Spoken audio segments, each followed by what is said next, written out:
Supernova International Ska Festival is only weeks away now. Do you have tickets to what is going to be the biggest and best U.S. ska festival of the year?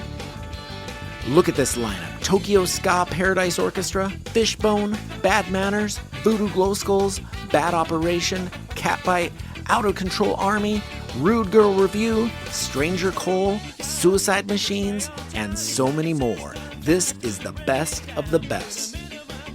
Tickets are $150 for the entire 3-day fest or $59.99 per day.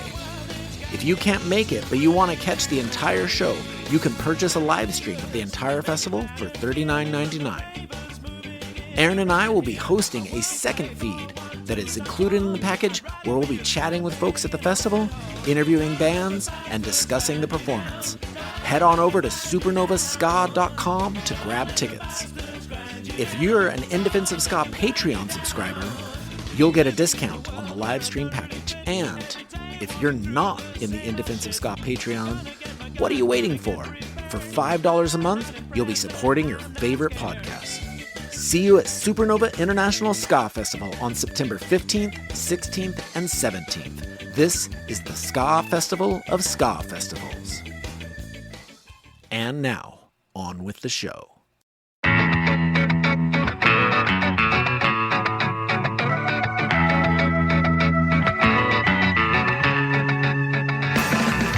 The Aquabats are an iconic band of superheroes who also happen to play music, and sometimes that music also happens to be ska.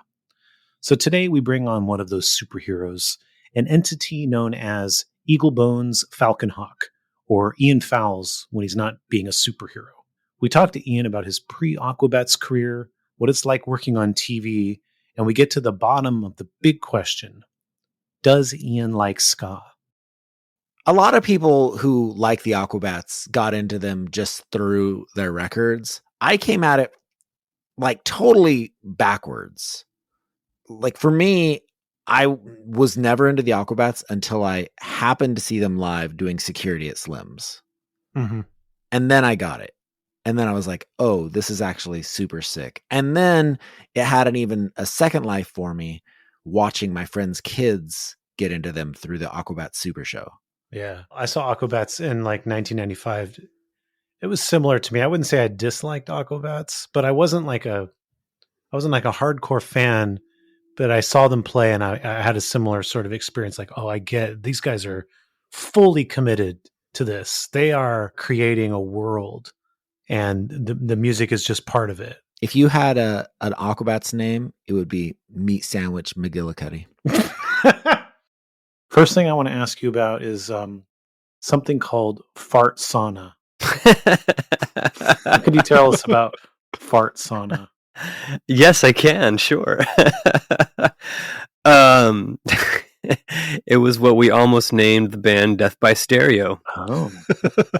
Yeah, we used to practice in our drummer Jared's parents' house, and they had kind of Jared and his dad had kind of built out in their garage this like less than 1 car garage space for us to like jam in. So they'd put up a wall in the garage there, and it was not soundproof, but kind of, took it down a few notches, And so that's where we would practice, in this little narrow place in their garage. And for a while it didn't have any air conditioning in there, and you can only imagine what it smelled like. Yeah, we've all been in practice spaces. Like Right. If someone lets one go and it's 100 degrees, and it became the fart sauna. So you're just chilling in there, sweating it out. How serious were you about fart sauna being the band name? It was on the list, man. I mean, it was there. There was a list of band names, and it was on there. So what else made it onto that list? Oh man, if I could, I'm sure Ephraim still has that list somewhere. Cat Butt was one. I mean, it's just, we were teenagers. It was ridiculous names. Wow. So there could have been Cat Butt and then Cat Bite. Split 7-inch. Yeah. Who knows? Yeah. The Cat Butt, Cat Bite tour. Yeah. Honestly, there was a full page list of ridiculous names. Dirty Dirt and the Dirts. I don't know. There was just a bunch of That's good. ridiculous names on there. Even Death by Stereo is not even like a great name either, but Come on. I was really into like vampire movies and at Lost the Boys. time, and yeah. No, it does. Death by Stereo is a good band name. You don't even have to know that it's a Lost Boys reference. Yeah. Yeah, it's all right, I guess. Did you choose Death by Stereo, the name? Yeah, pretty much. Yeah, it was kind of my thing that I put together. Looking back, I mean, I kind of named it, like designed the logo and the like skull with the cross lightning bolts and stuff, and so wrote most of the original songs and stuff. Wait, so did the original logo look like it looks now, or was it like hand drawn?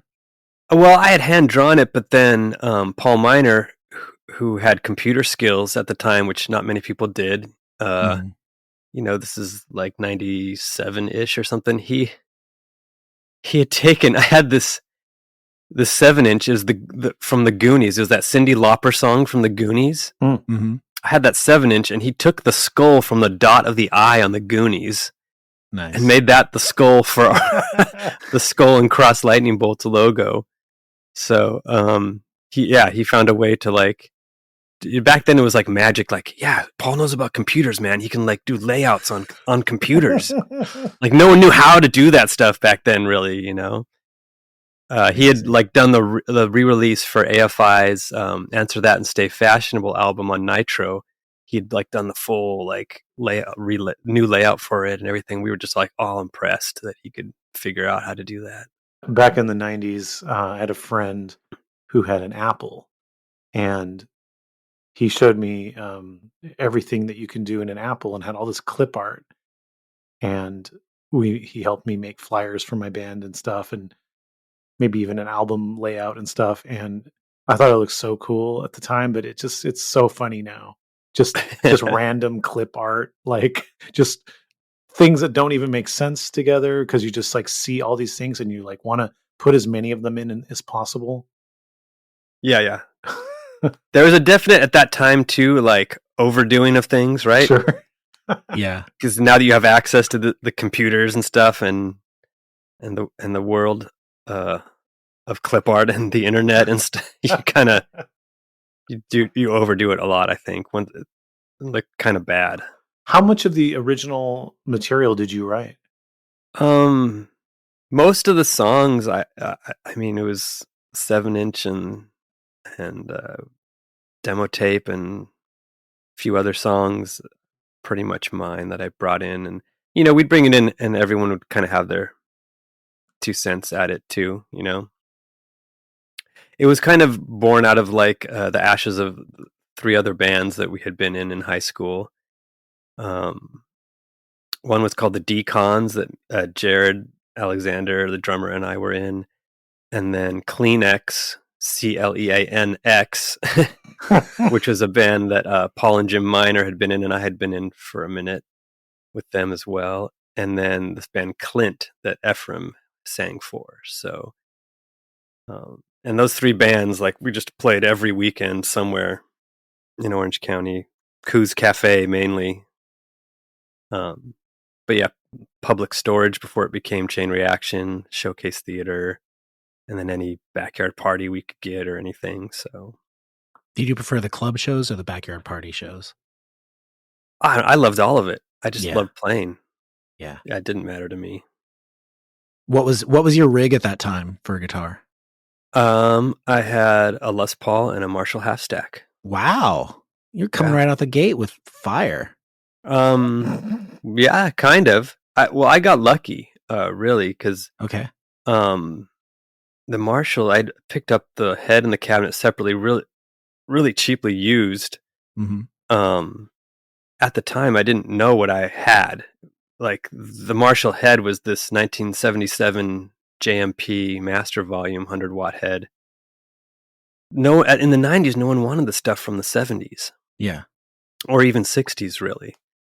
And so, I got that head for, I think it was like $300, which is kind of a lot, I guess. Then that thing's worth like, I think well over $2,000 now. It's this coveted head. And at the time it was cheaper than like the newer JCM 900s that kind of the new stuff that people wanted. But I was like, I'll get this cheaper one. It kind of sounds better to me too. But it had actually a big effect on how I played.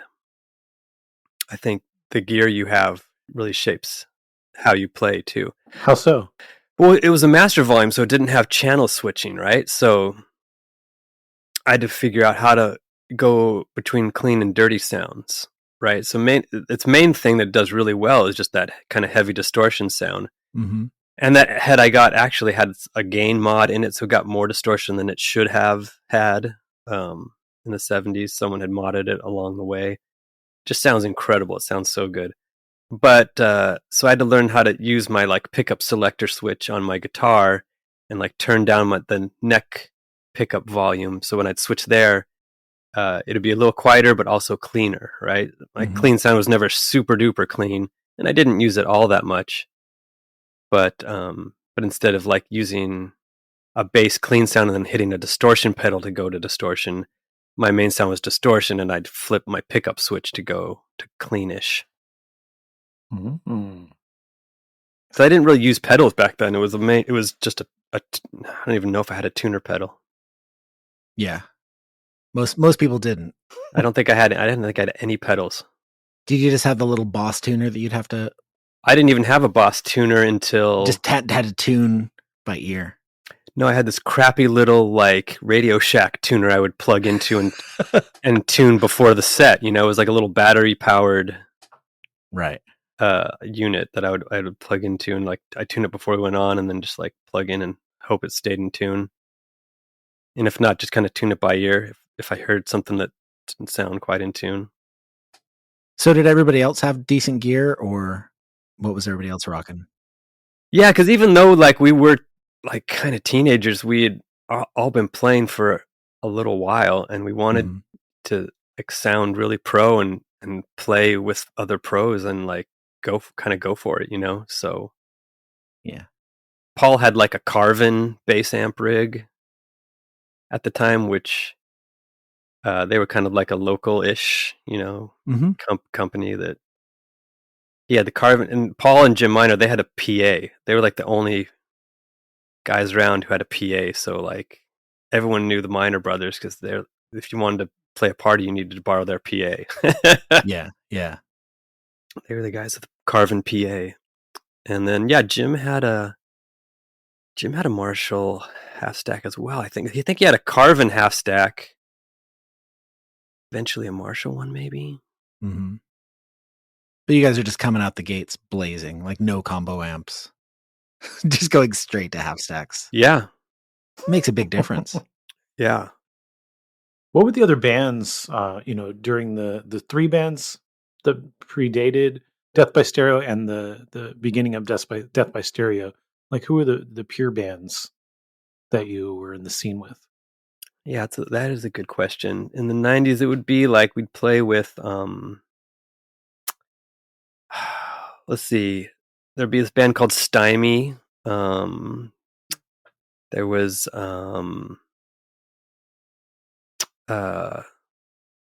3-Ply. They eventually became Zebrahead.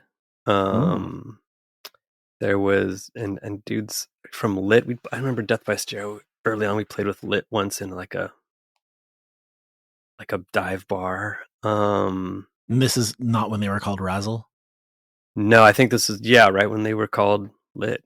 Okay. Right, a couple years before their big hit. But no, there'd be a lot of local punk bands that are just escaping me at the moment. We play all the time at like Coos Cafe. Occasionally like Showcase, like occasionally Decons would open for like maybe Good Riddance or Swingin' Utters. When I was in Kleenex, we would play with like White Caps and the Aquabats and Straight Faced and stuff like that. So you'd play with like maybe guys from like Dr. Strange Records or some of the other local record labels, right? Mm-hmm. Paul Miner had a label called Dental Records that he would put out bands on. Yeah. It's a good name. Yeah. I remember playing with the Joy Killer, opening for the Joy Killer. What other bands? Youth in Asia, Narcoleptic Youth, DI. Trying to remember some of the bands we played with. What type of music did Clean X play? It was kind of a no effects-ish new school punk kind of thing, super fast punk. Okay. And we'd open for like AFI stuff. We'd drive up and play with them in San Francisco and Berkeley and stay with them. And Paul Miner kind of became friends with them early on, and they'd come down here and play Southern California, and they'd stay with us and stuff, and kind of just became good friends with them. Yeah, so I remember Kleenex opening. We opened for them a few times. It was just we'd play with whoever, you know. Yeah. But we got lucky enough to kind of be some of the bands that were like openers for kind of touring acts a lot of times. At this point in your life, it's all about punk. No ska. Right. Yep. When you would play with Aquabats, what did you think of this band? I thought they were amazing. I thought this is such a fun time. This is hilarious, you know. Mm-hmm. I remember we played with them at Showcase once, like '96, and we were like, the first out of 5. Kleenex was like the first out of 5 bands, and then I don't know if maybe the Aquabats were headlining. I can't remember, but next to headlining or headlining, and they had this like chicken McNugget cannon, that they brought out on stage, and like it wasn't like lobbing the nuggets into the crowd. I mean, it was like blasting them into the crowd, like a potato gun for chicken nuggets. It had some force behind it, It was going to leave some welts on some people getting hit with the chicken nuggets. Anyway, yeah, I mean, it was a blast. I thought they were super fun. And yet, we'd play with other ska bands sometimes, Homegrown or Save Ferris, something like that. Falling Sickness ever? Yes. Yeah, I remember playing with Falling Sickness, maybe at Coos once, and then out at their place in Riverside, they had this like rehearsal space where they'd have shows. Can't remember what it was called right now. But yeah, definitely played with Falling Sickness. One Eye Open. Yeah. They were good friends of Ephraim Clint and Ephraim. So those guys were awesome. So going back a little further, you Marty McFly's scene in Back to the Future was a big inspiration for you to become a guitar player, right? It was, yeah. I know that might sound dumb, but what's funny is I was just thinking about that scene. I don't know why I had rewatched it for some reason, and I thought it was so funny that the band is playing like Huey Lewis, and he's shredding like Eddie Van Halen. Like those things don't even match. No, that's awesome. Because every guitar player wanted to be Eddie Van Halen, right? So, no, I mean, I think you're an impressionable kid. Like I, at that point, hadn't seen too much MTV yet, and certainly didn't know like too much about the history of rock. And I'm like, well, that looks awesome what he's doing. So I hadn't seen any Jimi Hendrix films or AC/DC. You just saw, you're a kid, you could see what was on the TV every now and then, and then that movie was like, wow, that looks awesome. And it's funny, I've met other guitar players now that have admitted to also that being one of the reasons they started playing. So how old were you when you started playing? I was about 12 or 13. Okay. Probably around 91 or 92.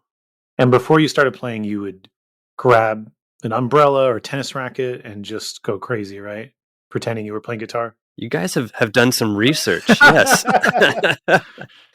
Yeah, I would just, my dad would put on some records, and I would just jump off the stairs pretending I was Marty McFly.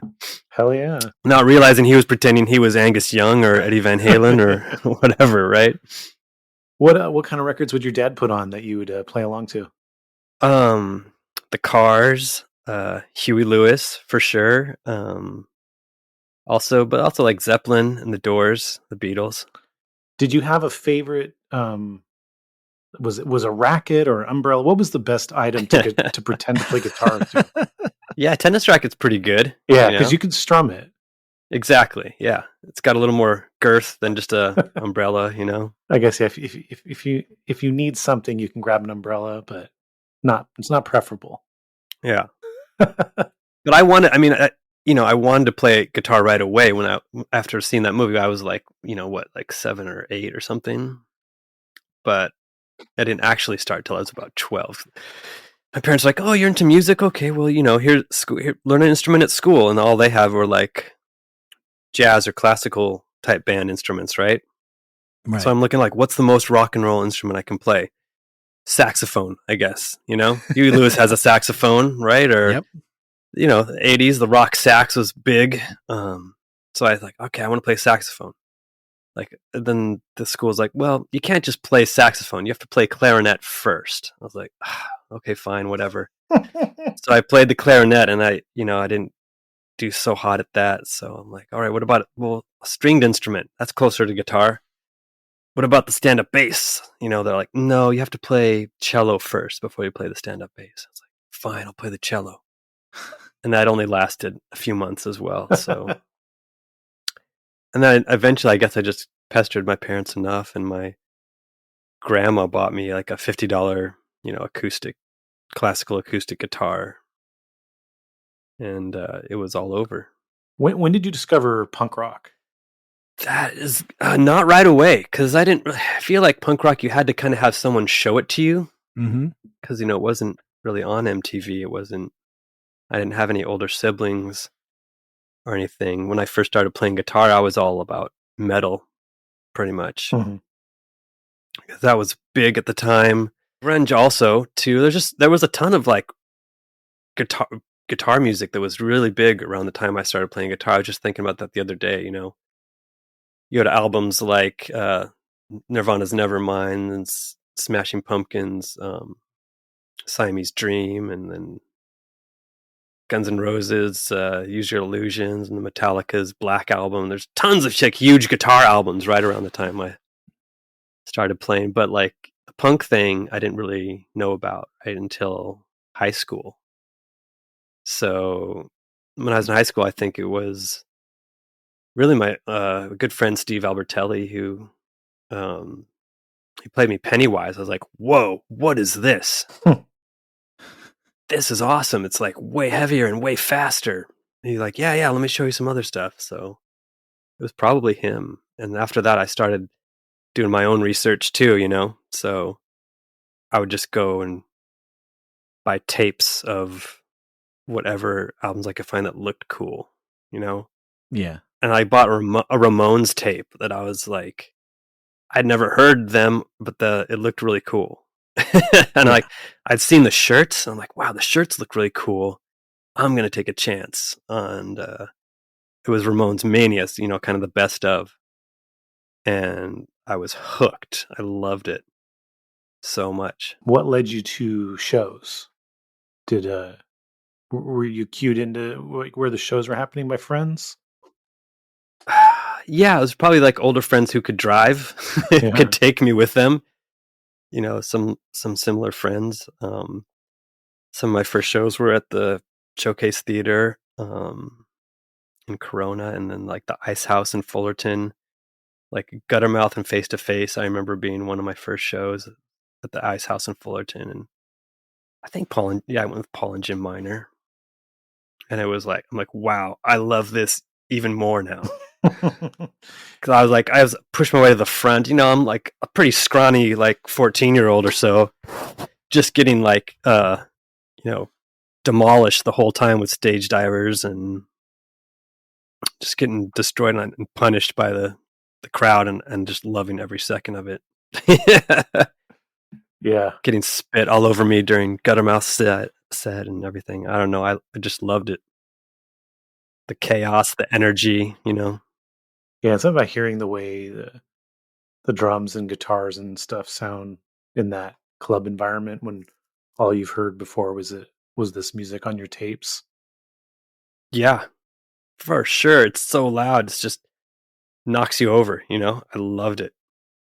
So back to Death by Stereo, you're a key part of starting this band and writing a lot of the original music and designing the logo and coming up with the band name, but you're not in the band for very long, right?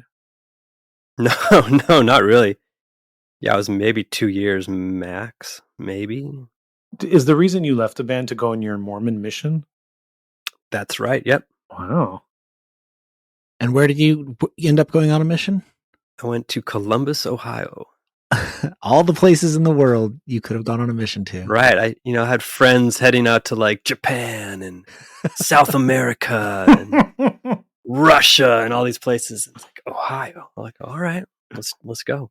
But I mean, when I got there, it felt like a different world to me. Sure. It felt like it's almost a different country to me. I had never, I've been a few places, but it was very, very different.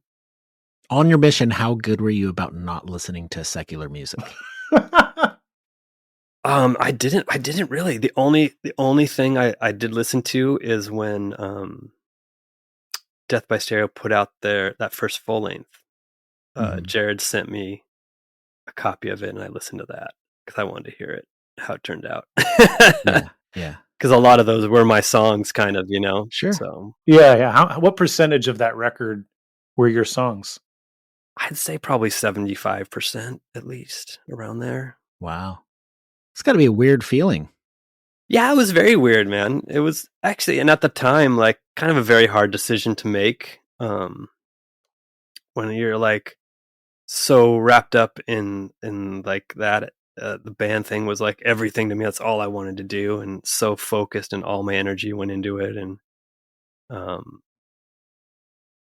then to like walk away from that, and then even weirder to come back like a couple years later and like, the band you started is now like signed to Epitaph and headlining the Glass House or something for like 1,000 people. And, you left and we were playing like parties or like Chain Reaction for a couple hundred people, maybe.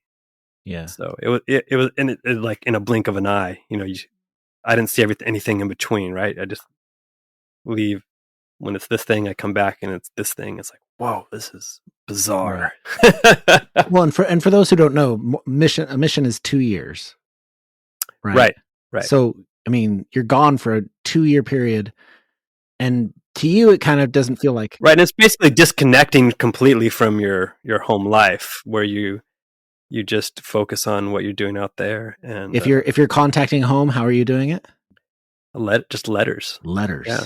You might call home twice a year on your birthday. Yeah, maybe like Christmas. Yeah. Mother's Day, maybe. So yeah, so you're kind of in a bubble, almost, from anything of your former life or the outside world in general. Yeah. Okay, quick sidebar. Yeah. Really quick. Have you seen the Book of Mormon musical? I have not. Dude, it's so good. I would. I just. I don't want to pay like $200 to see it for or sure. whatever. Yeah, I got the cheap seats.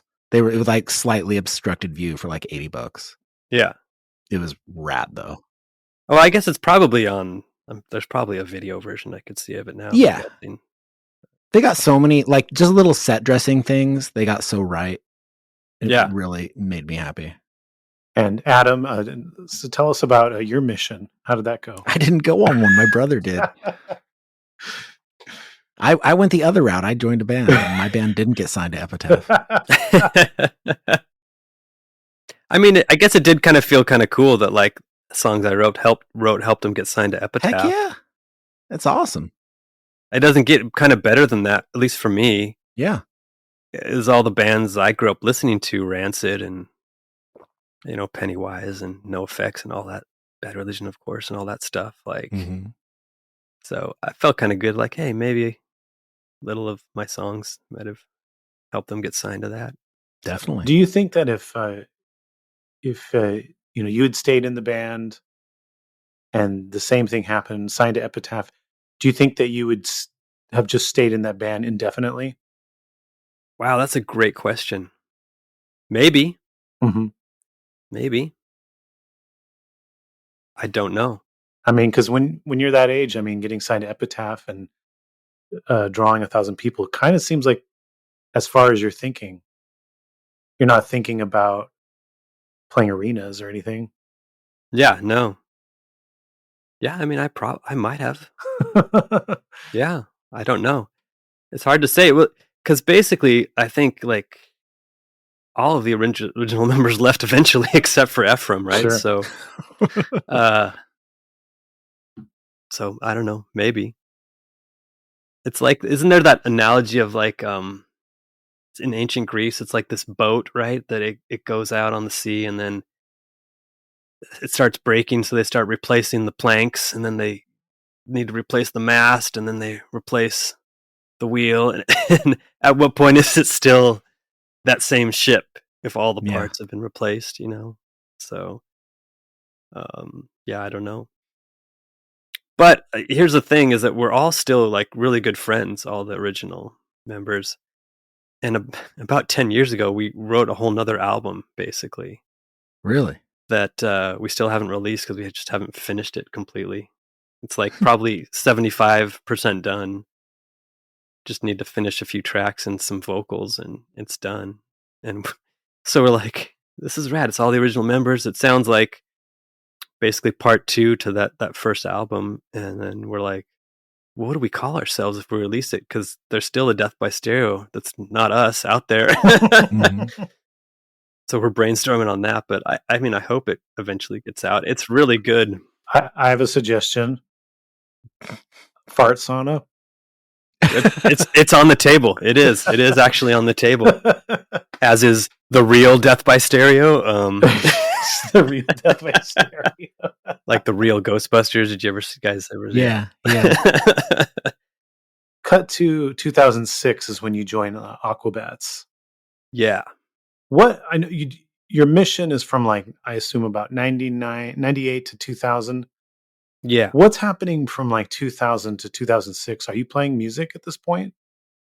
Yeah, I was like, I was getting my bachelor's degree at the time, and at Cal State Fullerton, and I'm like playing with some friends from high school in like an 80s cover band called the Electric Youth, which was super fun. And coincidentally, like members from that band went on to be in a band called the Cold War Kids, which is like a pretty big indie Coachella darlings, kind of band. And a couple other guys were in a band called Atreyu, which is like a big like metal core band. So yeah, I was kind of like part-timing it on the music thing until and I was actually booking the bands that would play at Cal State Fullerton. And so I'd book bands, and I was trying to book this band I really like called Sensefield on Revelation Records. And I finally got in touch with them, and they're like, oh, well, we're recording an album right now. We're not really playing any shows. But thanks for reaching out or something. Their drummer reached out to me after I'd been emailing. I'm like, okay, that's cool, man. By the way, if you know anyone looking for a guitar player, I've been in these bands, and let me know if you know anyone needs a guitar player or something. And I put that at the end of the email. I have no idea why. Pretty unprofessional, I think, looking back. But anyway, he like hits me back a few months later, like, hey, how good are you? Well, I can send you like a video of me playing with this cover band or something. Like, okay, cool. And they're like, yeah, you want to be a touring guitar player for Sensefield? I'm like, yes. It's this band I loved, and they kind of hired me like sight unseen, which kind of blows my mind a little. But yeah, that was the first time I really like went on tour was with them. That's like 2003 or so. Yeah, 2003. And then that just like solidified what I had always known that I would love, playing in a band on the road. So I did that tour, and I'm like, this is all I want to do for the rest of my life. But that only lasts about a year or less, and then they break up. And then John Bunch, the singer of that band, starts singing for this band Further Seems Forever from Florida. Mm-hmm. And he calls me up like, hey, we need a touring bass player. You want to come do it? I was like, sure, why not? I'll play bass. If it means I get to tour, sounds awesome. And then I get there and like there's a shuffle, and then now I'm playing guitar for Further Seems Forever, and I do a year like touring with them, and then they break up. Oh man, I just seem to happen in with these bands that just break up, and guess I'll go back to school. And so I go back to school to get my master's, and right as I do that, Aquabats call me. So kept doing both. But yeah, so between Mission and Aquabats, there was just kind of playing in some fun local cover band, and then There've been some real touring. Yeah. Well, it's funny because I was like the old guy touring at that point. I mean, I was only like 24, I think, when I started playing with Sensefield, but all my friends had already, that time been touring for like 5 or 6 years, Yeah. Because everyone around me, I don't know what it was, man. Just I guess where we lived, everyone around me was in like professional touring bands, like all my friends. Sure. Well, I mean, also, you at 18, went on your mission, and everybody else at 18 went on tour. Exactly. Right. Yeah. So they're going to end up, being a couple years ahead on that. Yeah. Had you been keeping up with Aquabats? Were you friends with them? I'm curious about that part of it. Why you were the person they called? I'm still kind of curious about that. Actually, myself. No, for real, because I didn't know any of the guys. Really? You weren't friends with them? No, I had seen them play back in the 90s, and then I remember seeing them another time at one of the Vandals Christmas shows, maybe like 2000 or 2001, with Assorted Jelly Beans and the Ataris. And then I think what it was is that there were people I knew that knew them, and when they started asking around like, hey, anyone know a guitar player? They said, hey, I know this guy Ian, you should call maybe. That's I think maybe how it happened. Did you have to audition, or were you just in the band?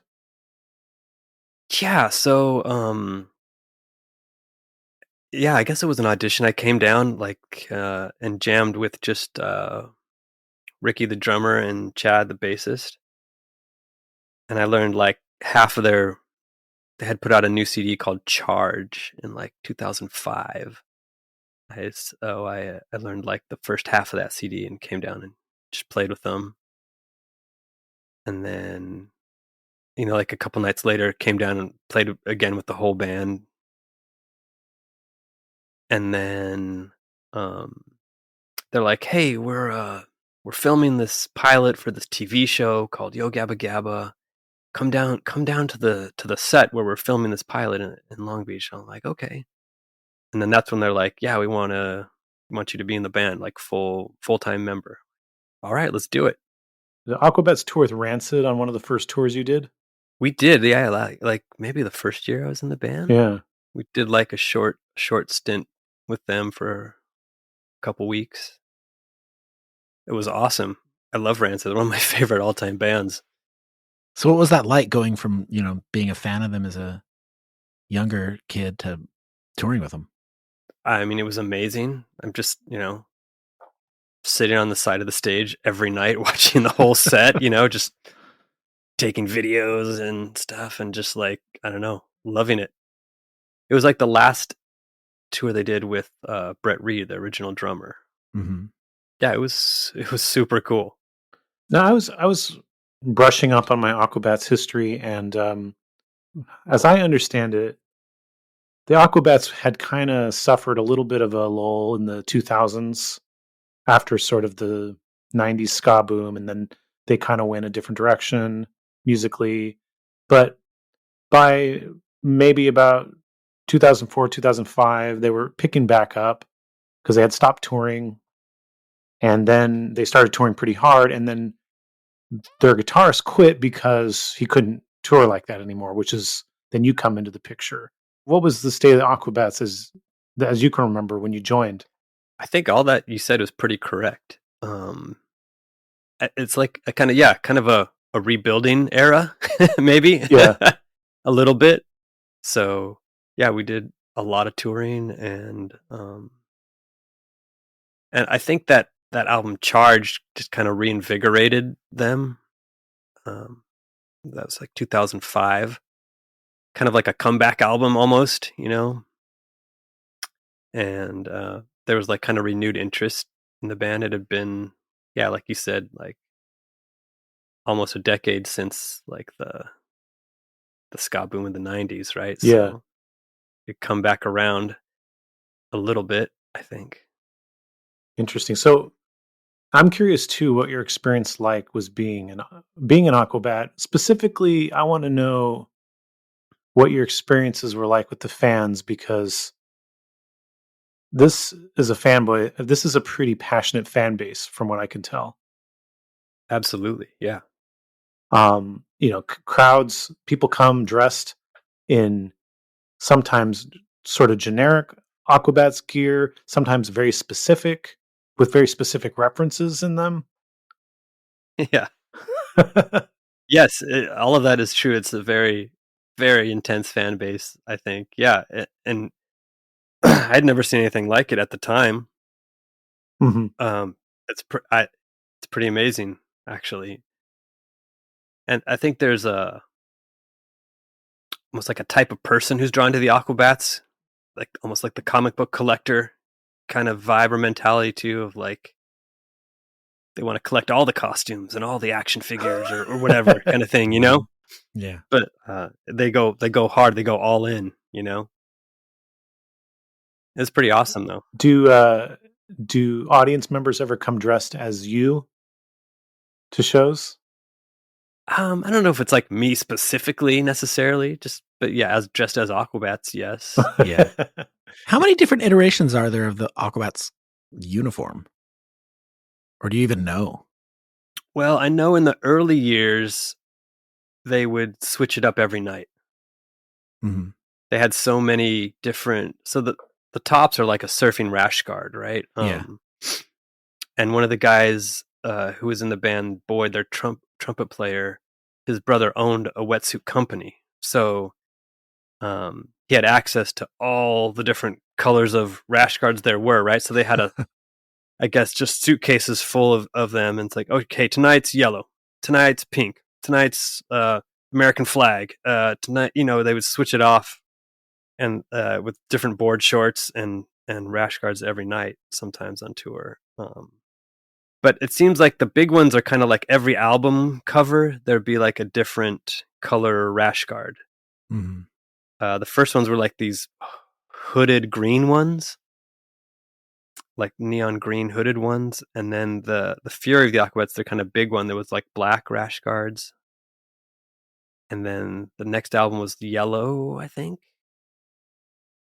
Someone's gonna like hate me if I don't know this. I think it's yellow. That's the Floating Eye of Death record, right? And then Charge were the blue ones. I think the blue ones kind of became the standard ones. Right. Basically. I think that's the most recognizable one. Right. And even the first album I was on was called High Five Soup, and we were wearing purple on that one. And we wore the purple ones maybe for a tour or two after that came out. But the purple ones became our like stealth mode ones from our TV show. Mm. How many sets of uniforms do you guys take on tour? Like to change out. So I mean, I'm guessing they're getting sweaty and stinky. Yeah. Oh yeah. Like a lot. like a like a giant trash bag full of them. I mean, I don't sweat as much as some people, so I can maybe get 2 nights out of one sometimes, depending on how sweaty the club or the show is. But we'll wash them as we go. Like, some venues have washing machines and stuff. So who sweats the most? Wow, that's a good question. I'm always just going to probably say the drummer That's a safe answer. of any band. Yeah. How hot are those outfits? Extremely. Yeah, it was weird getting used to the heat, because the neoprene helmets just lock in the heat, Yeah. and then the skin tight rash guards don't help either. But it's especially at first, it was the loss of peripheral vision with the masks Mm-hmm.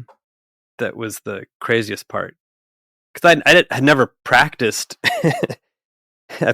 before I played my first show with them. I never put on the gear to practice in the gear. So my first show, I think it was at the Glass House, and I was like, whoa, okay, I gotta be really careful because I can't see anything out of the sides of my mask.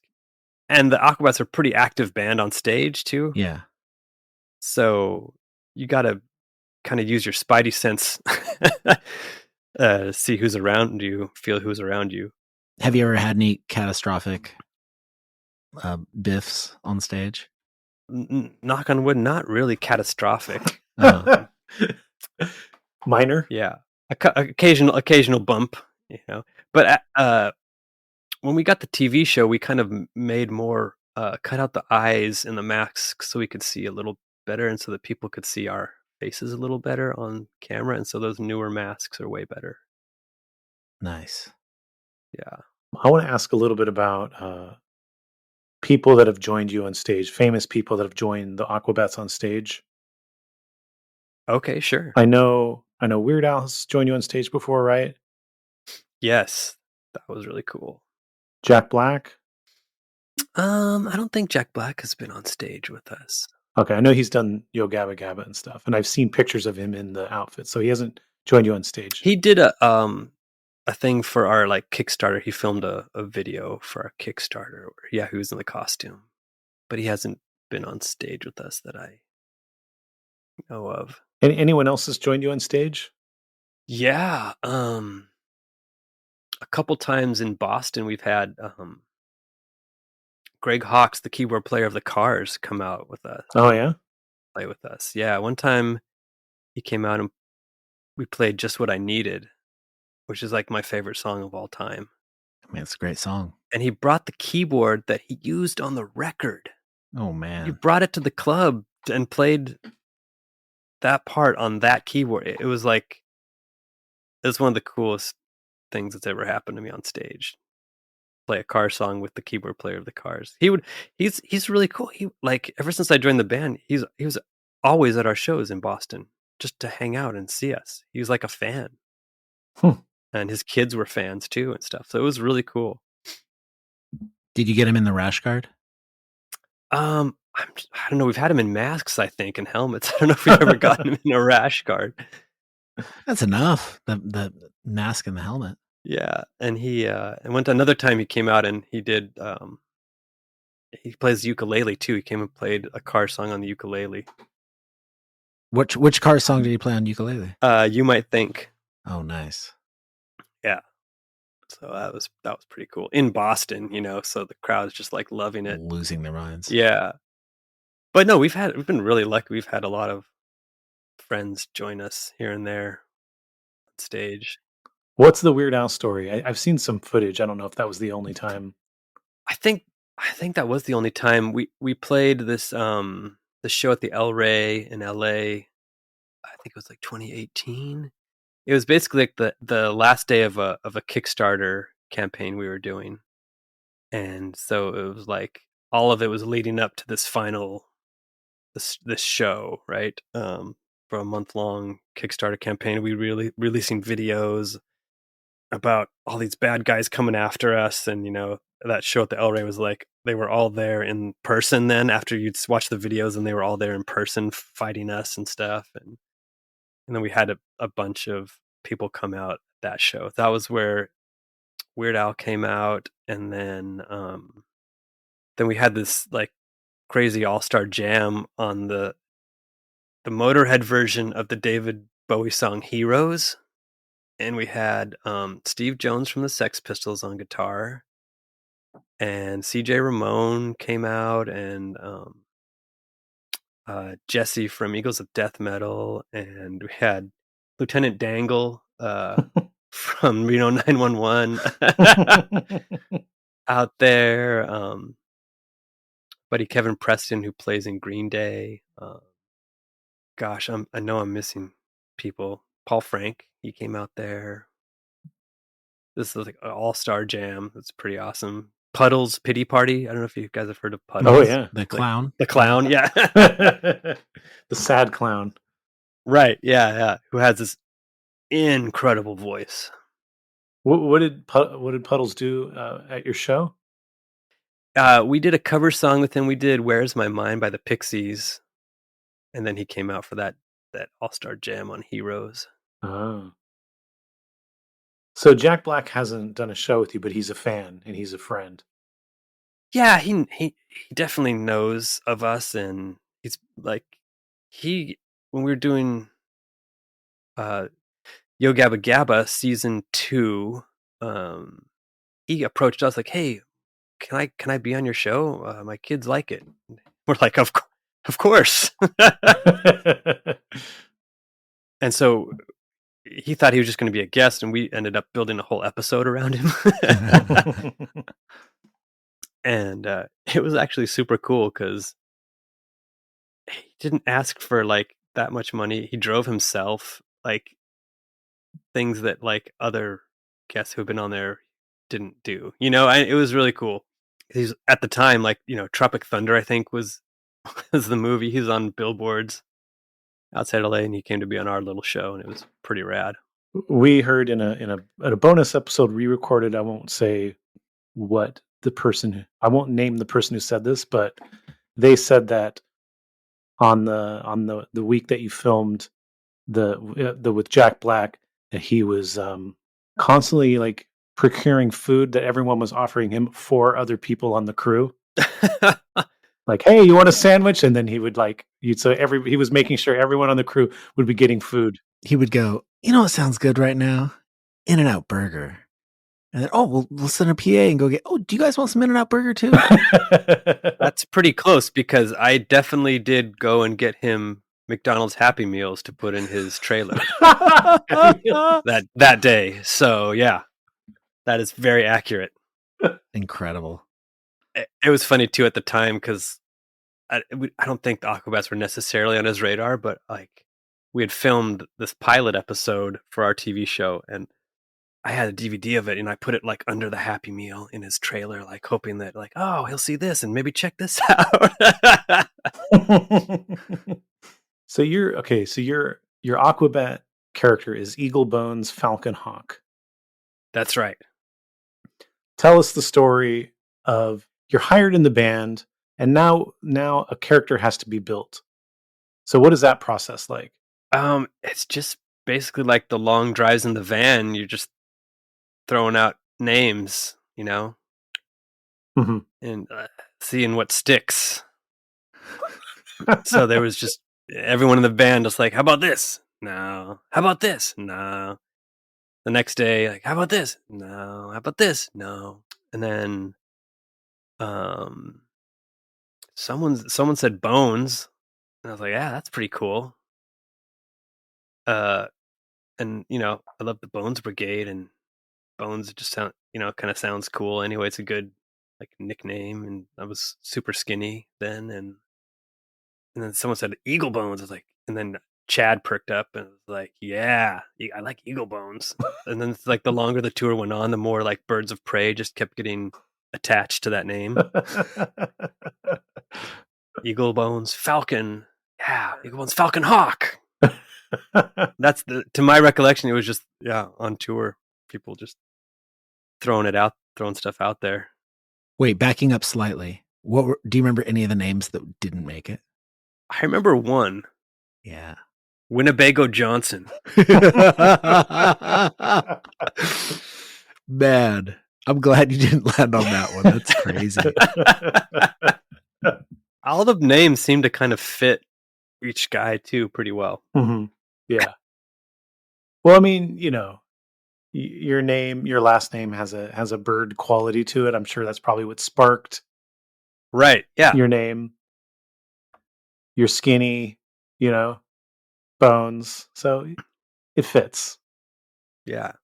And so, and it's more than that too. It was like fowls, like math and fowls of the air, right? Birds, like you said, but also like my like frail bird bones was like a joke, because I was skinny and also like I have like a knee condition, so I have to wear like knee braces on stage when I play. So my kneecaps can pop out of the socket really easily. Oof. And it was just like a thing I was born with. My bones of my legs were bent, and so whenever I do anything active, I have to be super careful and like wear knee braces to stabilize them. So it just looks like who's the gimp on stage, who has these weak bones. So it was like a thing, like yeah, he's weak physically, but spiritually he's a master or something. Yeah, so I wrote down some of your mythology as I read it on the Aquabats wiki. So let's go through some of it. Okay. So you wield a laser guitar, have eagle vision, and can summon the Dude, who's a magical invisible bird. Yes, this is all correct. He is the skinniest Aquabat. Is that true? Yes. Okay. And the power belt usually sits on his hips rather than around his waist. Wow, that's detailed. That's someone's been paying attention. Someone's paying up close. Yeah. I mean, that's true. Yeah, I do wear my pants too. So I don't know. Just how I roll, I guess. He has long hair and he sticks it under the anti-negativity helmet. It's part of your style. Yep. And then here's the part you're just talking about. He wears knee braces at all times because of his weak bird-like bones. So it got built into the mythology. Yeah, I mean, all of our characters are actually just kind of cartoonish extensions of ourselves, honestly. Yeah. It really is. Like Ricky Fitness, he's the fittest guy in the band, And the sweatiest. Well, that's a given if you're playing drums, I think. Yeah. Crash McLarson was like, the gentle giant kind of, character of the Aquabats. So I don't know. There's a lot of it that like they're just kind of exaggerations of who we are a little bit. Sure. But also it also kind of fit into like archetypes and stuff too. So it says here that you usually sit at the back of the battle ram, but you're quick to weigh in and give opinions on important matters. Yeah, the battle tram. The battle actually. tram. Yeah. Sorry. It's all right. It's all right. There are many times where he's taken on a leadership role when the commander was unable to take control. This can sometimes lead to friction between the two, but they usually are able to work it out. Wow, this is excruciatingly detailed. I mean, yeah, it's it's the classic struggle. Yeah. Lead guitar player and lead singer, right? Mm-hmm. Yeah. Plant and Page, or Mick and Keith, I think that's just how it goes in rock and roll. Yeah, that's how it goes in rock and roll. EagleBones could be a bit of a show-off and a hothead. And before his run-ins with his brother Eagleclaw, was very egotistical about his position in the band and his abilities on the guitar. Yeah. So that's like tapping straight into the TV show episodes. Yeah. So Eagleclaw was played by John Heder, right, from Napoleon Dynamite. Yes. Yeah. How did he do as your brother? He did amazing. He was perfect. He was incredible. So there was an episode of the show where you your origin story. You're wandering the earth for, I don't know, 15 years or something like that. Or I don't know. You're wandering the earth. Yeah. We're all perpetually 16 in the Aquabats. Yeah. And so you come into a bar, and the Aquabats are on stage and they're playing like old ska Aquabat songs, and it's not going well. No, and no. You hop on stage and you rock, you shred some guitar, and it's a game changer. Yeah, and they invite you to join the band, but you tell them, get rid of the horns. Yeah, and that's just those are inside jokes too. Just like my first thing in that, it's like a cartoon segment in one of the episodes, Yeah. and it's like the first thing, like, they sounded awful and they had horns. And it zooms in on they're wearing like horn helmets. Yeah. Because when I joined the Aquabats, I guess there was one horn left, maybe. Jimmy, the robot, played keyboards and saxophone. So, but that album Charge had no horn parts on it in 05. So right after I joined, there was, those songs were mainly playing, didn't have any horns. Mm-hmm. So any horn songs were earlier stuff. But yeah, it's just a joke about how I don't like ska. Yeah. Let's talk about.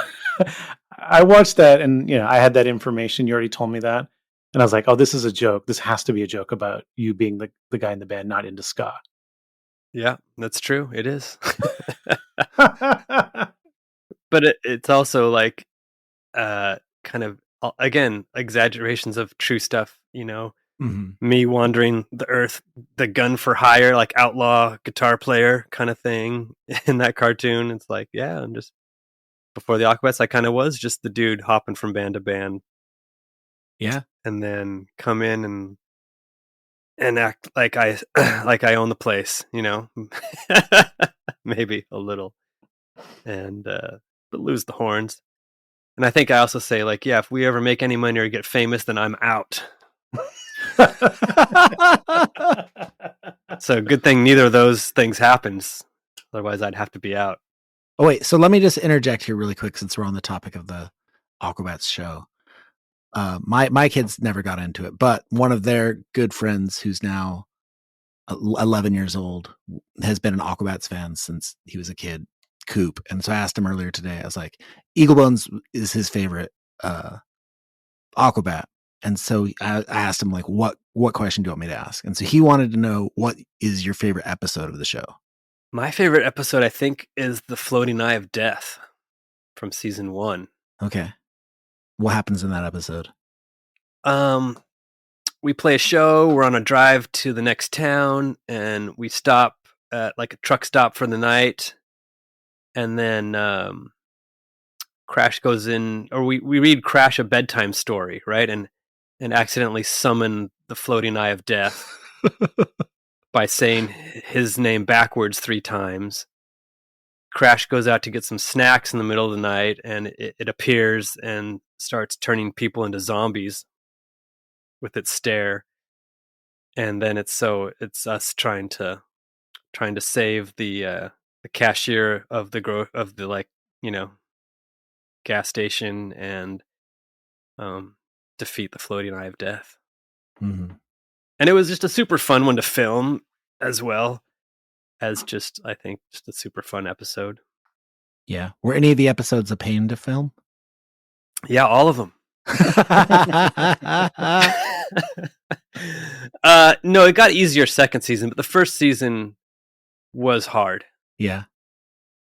Just because you guys were stretching so thin, or what? Yeah, it was a lot of things. It was a small-ish budget, and it was non-union, and we were like doing a lot of different tasks ourselves, like writing and acting and scoring and doing the soundtrack to the songs and stuff. So, and it was just we're shooting for the stars, kind of. We wanted it to look as cool as it could for the little money we had to do it, and had a lot of really talented people take pay cuts to work with us on it. To be honest, just because they thought it was cool and fun.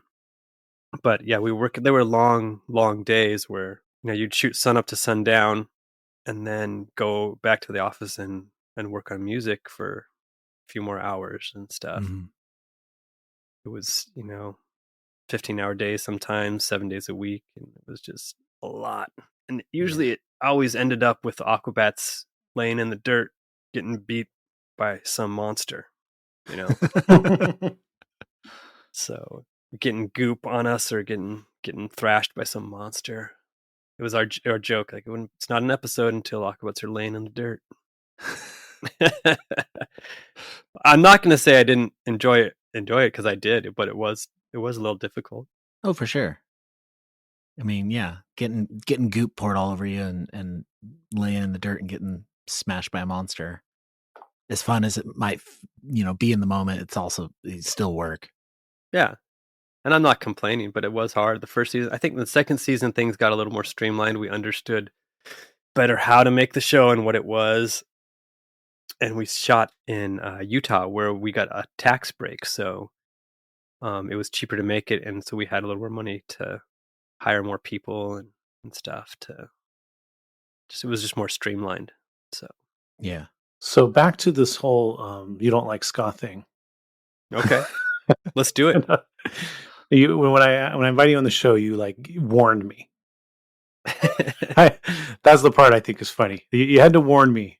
You're not a ska fan. Well, I don't know how I could be on in defense of ska if I can't really defend it. So well, you don't have to defend it. We're here to defend it. So, and I know it's probably, if any Aquabat fans listen to this, going to break their heart if they didn't already know this. But maybe I shouldn't admit this, right? No, it's every superhero in the band has their own unique strengths and their flaws. Yeah. So my flaw is not liking ska. It might be my flaw. Yeah. How did that? I mean, obviously, Aquabats had moved away from ska when you joined, but yeah, was that at all an issue, or did you care at all about that when you joined? No, because I had heard that new album, like, oh wow, this is pretty cool. This is kind of like Devo or Boingo. There's way more keyboards and the guitar featured like way more prominently in that record, and like I could do this. This is fun. So you're not so good at the upbeats? No, I can play them. Yeah, I can play them just fine. Just because I don't like it doesn't mean I can't play it. I think I can play it okay. That might be for you guys to judge. What do you remember not liking about ska? Well, because it's fine. Like I mean, I don't love all ska. Yeah, at the time, and I guess you guys were from around here too, but like, in the 90s in Orange County, it was just everywhere. Yeah. And coming more from like kind of, metal than punk, it just seemed kind of like wimpy, wussy music to me. Mm. And like an excuse for the kids in like high school band to look cool. Which sounds so like bad now. Because everyone should play whatever music they want and sure, try and look cool. But I had a different attitude back then, and it was more hardcore, I guess. Right. Well, and also there's nothing more punishing than like the high school ska band. Maybe, yeah.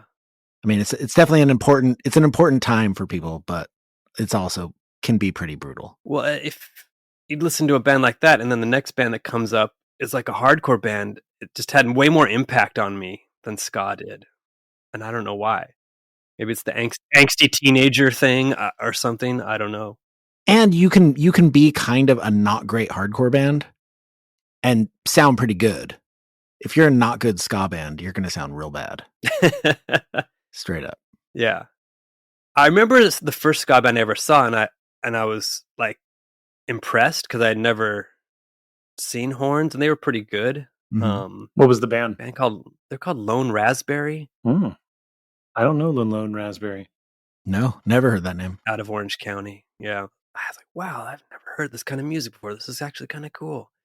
And I did like Operation Ivy a lot and Rancid. But Operation Ivy didn't have horns. Yeah, sure. And what about Suicide Machines? No, I was not into Suicide Machines. Oh, okay. But even the the clean guitar of Op Ivy wasn't that clean either, Yeah. It's kind of dirty, and I like that aspect of it a lot. But yeah, a lot of it was the cleans were too clean, when when bands would play them, and the Inky Inkies got too fast, you know. Mhm. Ink, Mhm. ink, ink, ink, ink, ink, and then it would switch it down, na na na na na, you know. And I was like, okay, well, pick a lane, a little bit. So I don't know. I think it was just I was an angry teenager, and it wasn't punk or hardcore enough for me at the time. None of these bands measured up to Lone Raspberry. I don't know. I like I said, I saw the Aquabats, and I'm like, wow, that was pretty awesome. That was really fun. And but all the other ones I saw were not that great. So, I mean, you were okay with Ska Aquabats. Yeah, because they had kind of a different energy. Mm-hmm. Did you like? I mean, did you like the over the top, like in the '90s when you saw the band way before you were in the band? Yeah. Did you like the over the top, like character, in character element of the band? Yeah, because they're like, wow, they're committed. You know, they're committed to being ridiculous, like all the way. Not just like wearing checkers or something. Like they're literally wearing rubber helmets right now. That's impressive. Yeah. That was my first experience with the Aquabats. I don't remember them really being much like I don't remember. I wouldn't say I was a fan or not a fan. I just don't really remember having much of an opinion on them. Mm-hmm. And then I saw, like in like 95 or 96, I saw them play live. And I was really impressed by what you said, that the commitment, how they never broke character. Yeah, I don't know how you couldn't see them and not get won over by them, you know? Yeah, exactly. They're playing a punk show, and it's just like they're on stage. It makes 100%. It makes all sense to me that they ended up on TV eventually, because that's how they acted in punk shows. Like they were that professional with the characters. And I think they had that planned from pretty early on. Mm-hmm. Yeah, that doesn't surprise me. They wanted it to be a breakfast cereal and a TV show and a comic book and everything. They wanted the whole package. So Yo Gabba Gabba has just started right before you joined, or right after? Basically, right as I'm joining. Yeah, crazy. They're filming that pilot. The original pilot they just put on YouTube, but then they got money to film like a legit pilot with Biz Markie and who else? Elijah Wood and that's the pilot that looks good that gets them picked up by Nickelodeon. What's your involvement with the Yo Gabba Gabba? On season 1 I was just like a guest a few times, but on season 2 I actually worked on the production staff. Doing what? I was an office PA, production assistant, and I was a runner, driving all over LA, picking up gear and stuff. And then I would do stuff on set, like whatever needed to be done, kind of thing. And then I'd also play guitar in some of the songs. I didn't really write any songs for Yo Gabba. And then, seasons 3 and 4, I would work on it sporadically, but season 2 is the only one I worked on the whole thing. I see. And then the Aquabats Super Show, which we discussed already, you're a main character in the show because it's about the band and you're part of the band. Had you ever imagined yourself being a character in a TV show? No, not necessarily. No. I had taken like a theater class in high school and thought it was pretty cool. And I like that could be fun one day. So it's not like I was against it or anything, but I definitely didn't pursue acting at all. Mm-hmm. I just wanted to play guitar. Yeah. That's interesting. I mean, like you were saying, like the Christian and the founders of the band had envisioned this for themselves when they were young. Right, and they had shot a few pilots like before. And I've seen footage of Christian as a kid acting and other stuff. So, I mean, obviously, but you end up in this TV show and it's not part of your vision for yourself as a kid. No, but I'll roll with it, you know? Yeah, I mean, who wouldn't? Yeah, if it allows me to play more guitar, my whole thing is I just want to play guitar as much as possible all day, every day. Yeah. Since I picked up the guitar, that's all I ever wanted to do, and anything that can help me do that more, I will do it, kind of thing. I saw a post that the Aquabats made around 2014, and it's of you, and you got a mustache, and fans are not digging it. Oh, really? How long was your mustache phase? I've had a couple here and there. I feel like every dude has had one here or there, at some point to try it out, right? But I don't think I had one in 2014. I probably had one in it was maybe 07 or something. Okay. I remember when we were doing season 2 of Gabba, I had a pretty gnarly one. That then I think Christian nicknamed the Bone Stash or something. But yeah, it didn't last too long. What was it, like a full on Fu Manchu or? No, it was more just Burt Reynolds. Okay. Yeah, just the main stash under the nose. Just a cop mustache. Yeah. Cop mustache. Yeah, it sucks because I don't know if it sucks, but I can't really grow hair on my cheeks. I can't do the beard. I've tried. I just can't do a beard. So your options are clean shaven or mustache. Well, I can do the full mustache, chin, full goatee thing comes in a few days. Okay. Kind of thing, but but my cheeks nothing. So yeah, I don't know, just experiments in facial hair that most people go through. I didn't really think about how it would affect our fans. I probably didn't play that many shows with it, honestly. Maybe a couple. And then I read another thing. You have socks on your tour rider. Oh yeah. That's I think a genius idea. That's a clutch move. No, I swear. I think Link 80 did the same thing for a second. It makes sense. Wait, so you were in Link 80, yeah? Yeah. From when to when? 1998 till the end. I saw Link 80 at Gilman Street once in 96. Yeah, I might have been in the audience. Oh, okay, cool. I loved Link 80 then. I just wasn't in the band. Rad. Is that the only thing that you request on your rider? Our rider has really thinned out over time. Just because people don't really know this, but the money just comes out of your own pocket. It's not. Yeah. It comes out of the money you get paid for the show, really. So it's an illusion. Look at all this free food we get. It's not free. You're paying for it. Someone just went and shopped for it for you. Right. And so we saw a lot of it getting wasted. So we've slimmed it down quite a bit. It's basically just waters and maybe some sandwich stuff here and there. Yeah, all that food backstage doesn't matter if nobody is actually eating it. Well, and there's usually it's more than bands can eat a night. Mm-hmm. And maybe, I guess, if you're hosting people in your dressing room and they're eating it too, but we said forget about that. They can buy stuff if they're hungry. Yeah. So we just kind of slimmed it down and, just a few basic things and maybe not even every day, Mm-hmm. Just lots of waters, occasionally some Cokes, some sandwich stuff. Usually if we're on tour now, if we have a tour bus, we'll get enough stuff the first couple days to stock it out, and then when we run low, we'll just have the runner go do another shop or something. But yeah, our riders are not grandiose events anymore. But the socks are cool. The socks are nice. So socks are still on the rider then? Yeah, but I think technically they're still in there, but we usually just say, no, we're just good with some water and PB&J. How important is changing your socks on tour?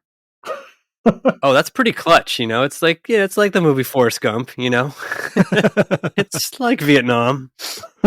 Yeah. No, it just feels nice, a fresh pair of socks. Yeah. Pants can go a couple days, but socks and underwear, you got to be changing those. Well, and pants can go more days for us because we have dedicated stage clothes, right? So, yeah. Yeah, you guys aren't even wearing them on stage. Yeah. Tell us a little bit about you got lost backstage once in Delaware. Oh man.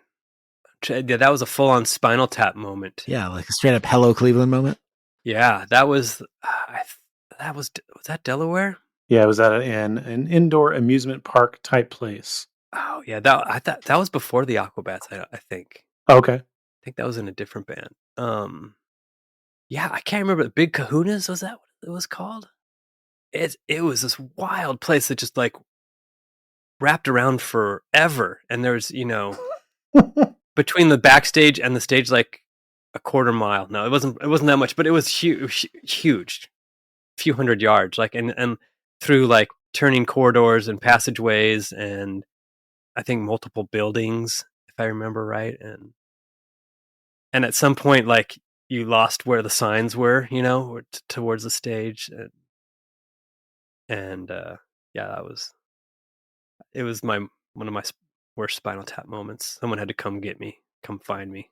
So what was this place? This was I think it was called Big Kahuna's. It was like, in Delaware it gets super freezing cold in the winter, so they had this full indoor amusement park where it had like a venue and an arcade, and like I feel like there was mini golf maybe even in there. I'm trying to remember. It's been quite a long time. Was it like a show, or were you like entertainment for kids? No, it was a tour stop when I was playing for Further Seems Forever. Yeah. Oh. It was actually pretty fun because like normally there's not much to do, but after sound check, you can go play in the arcades and hang out. Yeah. Get some food. It was cool. Do some mini golf. It's scary after you've been in a band a long time and how much like Spinal Tap is just right. It's just dead on. Oh, absolutely. Too true. It's sad sometimes to watch it. There's the fine line between clever and stupid. You said it was your most Spinal Tap moment. Do you have any other Spinal Tap moments? I mean, yeah, look at us. We're in the Aquabats. Like, it's ridiculous.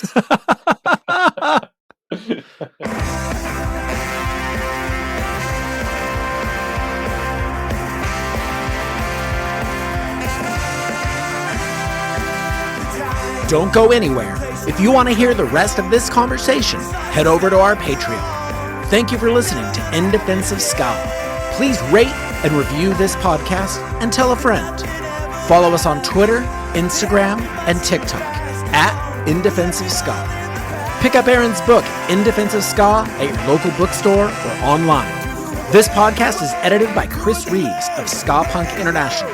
This is your co-host, Adam Davis of Omnigong, leaving you by saying ska now more than ever.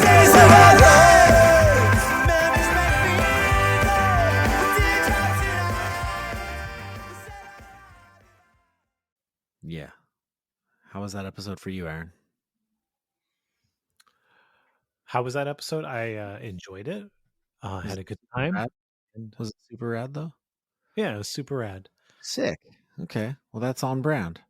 I really liked the stuff we did behind the curtains, though. That was the good stuff, because we got into a pretty interesting conversation about transcendental meditation. Ooh, I'm still thinking about it. I'm on the fence. You know what my biggest stumbling block is? What's Money. That? Oh, Money. yeah? Yeah. And they even let you you can pay what you can. But I feel guilty not paying enough for my secret word. If more people signed up for the Patreon, I would have enough money to do transcendental meditation. Yeah. So sign up for the Patreon so that I can get my head right. Guys, think about this. You'd be doing Adam a great service. You'd be doing me a solid. Now, Aaron will get something too, but me, all my money's going to transcendental meditation. That sounds so dismissive. No, really, I would like to try transcendental meditation. I'm not just being, I'm sorry. Hey, Aaron. Yes. We have another episode next week, right? Huge Can't guest. stop the In Defense of Ska train. Nope. And it pulling into the station. Who's gonna be on board? I will give you a hint. Just a hint? Yes, it is Open Mike Eagle. Oh, that's more than a hint. That's who the guest actually is. I was just listening to him today. He's so good. Yeah, he's great. Yeah. Handsome too.